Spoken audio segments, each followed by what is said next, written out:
Magandang araw po. Narito na po magiging lagay ng panahon ngayong araw ng Sabado, October 4, 2025.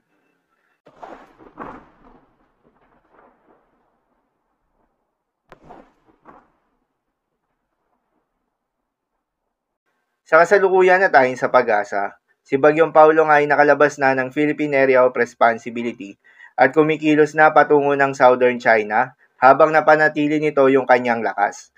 Huli nga namataan yung sentro nito sa layong 440 kilometers west ng Sinait, Ilocos Sur.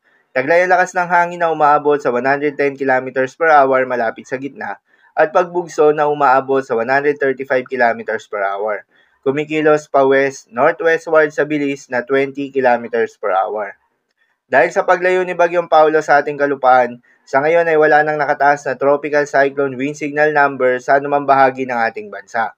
Subalit yung outer rain bands nito ay nagdudulot pa rin ng malalakas na hangin na may kasama mga pag-ulan sa may Batanes, northern portion ng mainland Cagayan, kabilang na ang Babuyan Islands, Apayao, Zambales at Bataan. Sa mga apektadong lugar, doble ingat pa rin po. Samantala, maliban nga kay Bagyong Paulo ay may panibagong low pressure area na binabantayan ngayon na nasa labas ng Philippine Area of Responsibility. Ulitong namataan sa layong 2,300 kilometers east-northeast ng extreme northern Luzon. Sa ngayon ay mataas na yung tsansa nito o nasa high chance na maging isang ganap na bagyo within the next 24 hours. Inaasahan na kikilos ito pakanluran at posibleng pumasok ng Philippine Area of Responsibility Lunes ng gabi o Martes ng umaga. Sa loob nga ng Philippine Area of Responsibility, inaasahan na babaybayin nito ang Philippine Sea na kung saan ay posibleng bahagyang makaapekto ito sa ating bansa. Kaya naman para sa magiging development nito at posibleng mga pagbabago, patuloy lamang na magantabay sa mga update nating ilalabas, lalo na ng Pag-asa.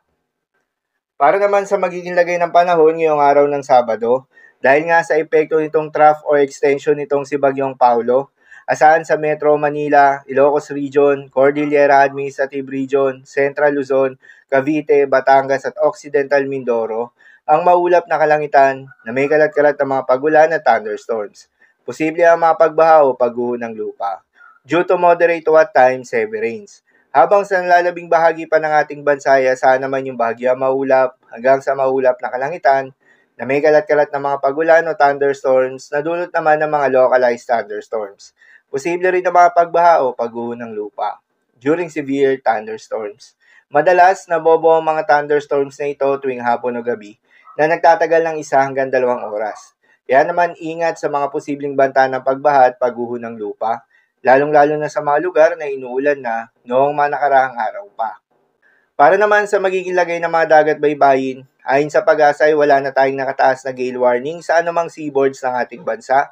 Subalit pinag-iingat pa rin yung mga kababayan nating mangingisda at yung may mga maliliit na sasakyang pandagat na papalaot, lalo na sa may northern at western seaboards ng Northern Luzon at western seaboards ng Central Luzon dahil inaasahan pa rin yung katamtaman hanggang sa maalon na karagatan.